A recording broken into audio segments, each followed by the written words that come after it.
Hello everyone, Professor Helmling here, and I wanted to share a little video going through some of the features of this short story that you were assigned for this week, A Rose for Emily by William Faulkner.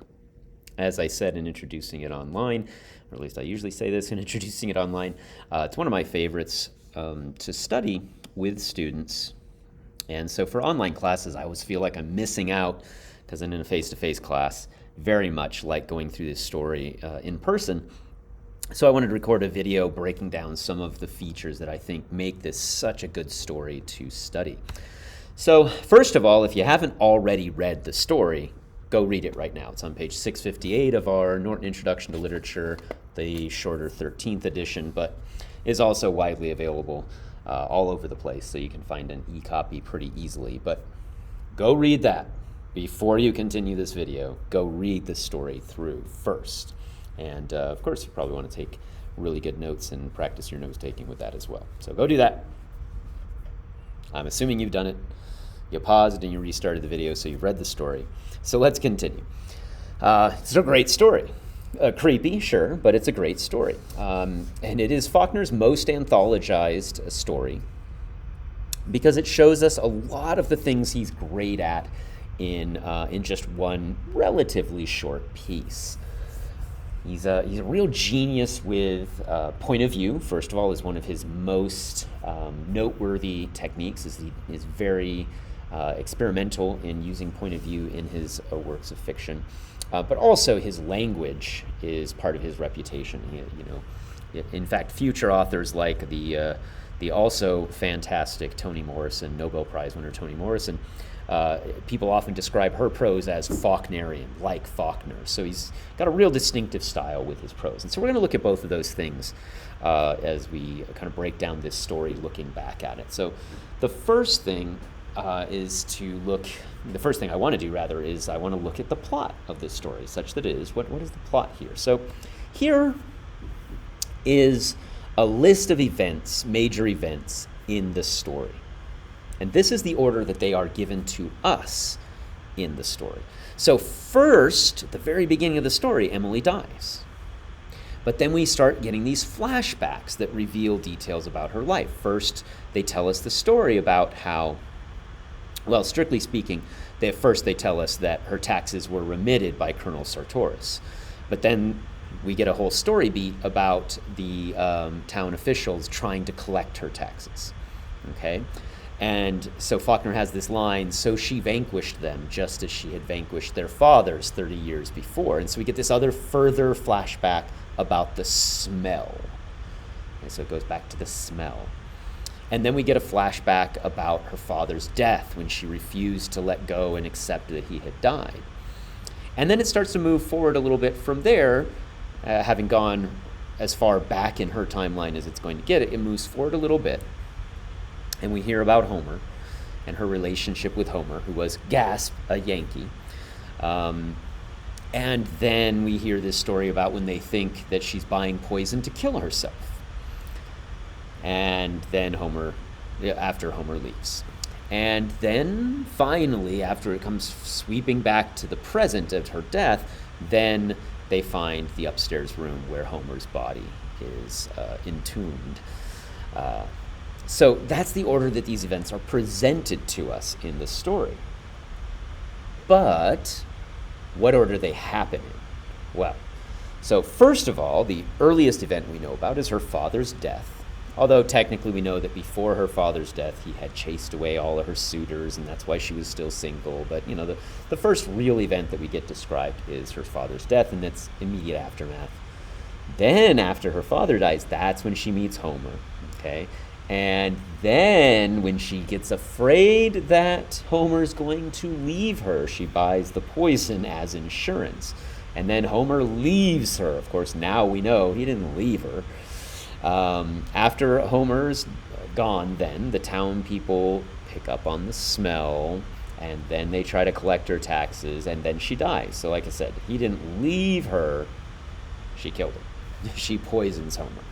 So this is the event that things actually happen in. So of course this raises a big question. Why does he put them in that weird order? Why not just tell us things in order? I mean, one of the most obvious reasons is suspense. I've taught this story to, I want to go with thousands of students over the years, and very, very few people pick up on the fact that Homer is the smell. Very few people. So by rearranging the order of the events and giving them to us in this disjointed order, he keeps us in suspense. Most of us on reading it don't make that connection until the end. We don't realize the connection between the smell because he gets them out of order, and we've pretty much forgotten about the smell. The smell just seems like a weird incident by the time we meet Homer and we see that he's maybe not going to stick around and stay with him. So that's one reason, but it's not the main reason. And to explore that, I always ask students to think about who is telling this story. Because that gets us into that point of view. Like I said, Faulkner is really known for his point of view and the way he manipulates point of view in his fiction. So you have to think, okay, who is telling this story? When I ask that to students face-to-face classes, I get all sorts of different answers. Sometimes people are just kind of desperately leaping. They're like, Emily. Well, no, she's not telling us the story. She's dead when it starts. Some people think it's Toby, her servant, but it can't be him either. Though I do love talking about Toby. He's such a small character in the story. We get so little information about him, but just what's implied is fascinating to me because he lived all those years with this crazy lady. And he had to know. He had to know what was upstairs. He had to know Homer's was still up there, especially when it was all smelly. But what can he do? What can he do? He just can't go into town and say, hey, that white lady I work for, she's crazy, and she killed this guy. They're going to lynch him first and ask questions later. So he just kind of learns to live with it, just minds his own business, keeps his head down. But I love the ending where once it's gone, once it's over, he just walks out and nobody ever sees him again. He's just gone. So I sometimes think that I'm going to sit down and write a whole other story, like a novel from Toby's point of view. But this story, Rose for Emily, is not from Toby's point of view. So whose point of view is it? Well, if we look carefully at the story, when we're looking for point of view, we're always looking for, okay, is it first person? So does it have first person pronouns?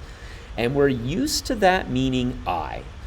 When we're looking for a first person narrator, we're used to thinking, okay, there's going to be somebody saying I this, I that in the narration of the story.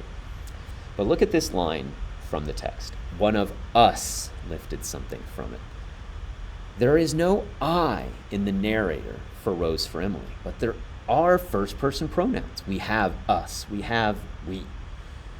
So no one character is telling the story, but it is in first person. It's a first person plural point of view.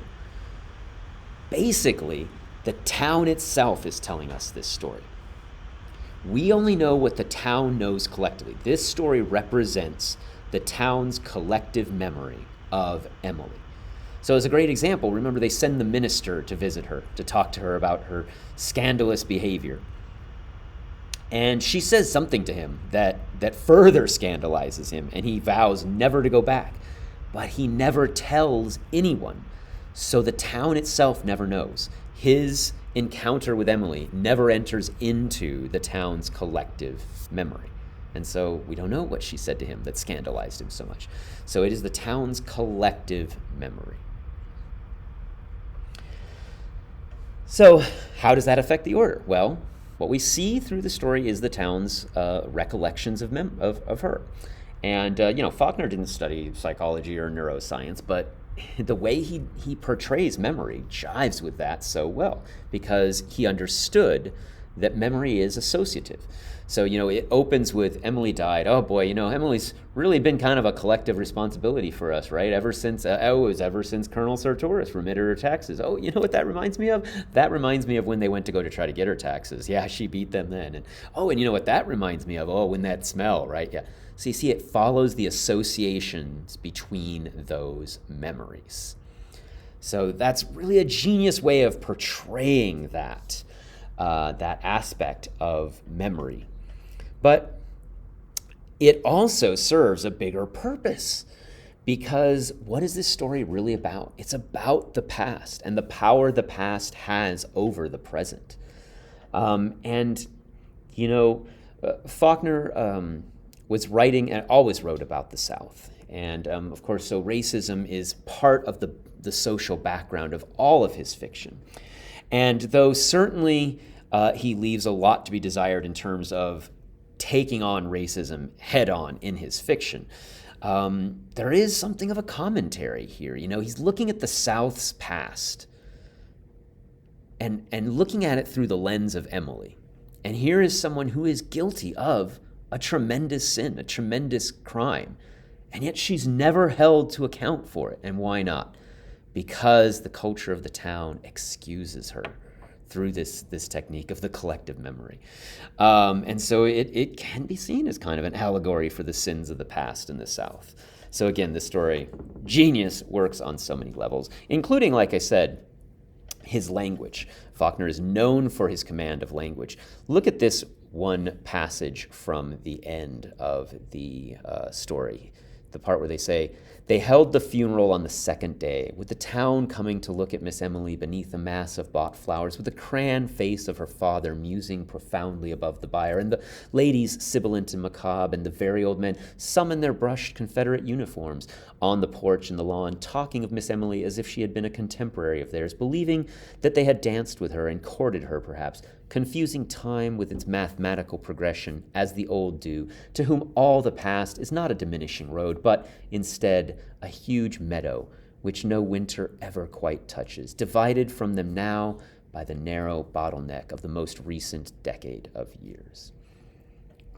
That may be my favorite sentence in all of literature. That's one sentence, and there's just so much going on here. And again, why is he using this elaborate syntax, this elaborate rolling structure to the sentence? Well, what is the sentence about? It's about memory and time and how it just goes back rolling into the past. So it's meaningful what he does with the syntax here. It's great. It's great. So that's an example of Faulkner's language there as well. The other, like I said, the other feature of his writing that he's really known for. Both of these, of course, represent his experimentation, his innovation, all part of his place within the pantheon of modernist authors.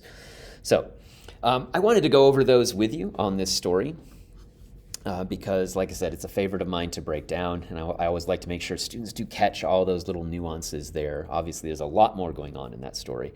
But I think it's a good warm-up, and these are some important things to be aware of that you might not have appreciated going through it on your own.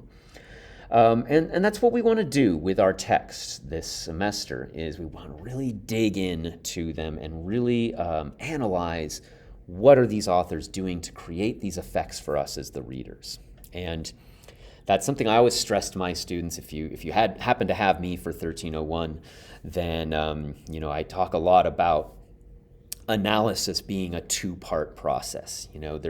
We look at what's happening in the text, but then we ask, what effect is that creating?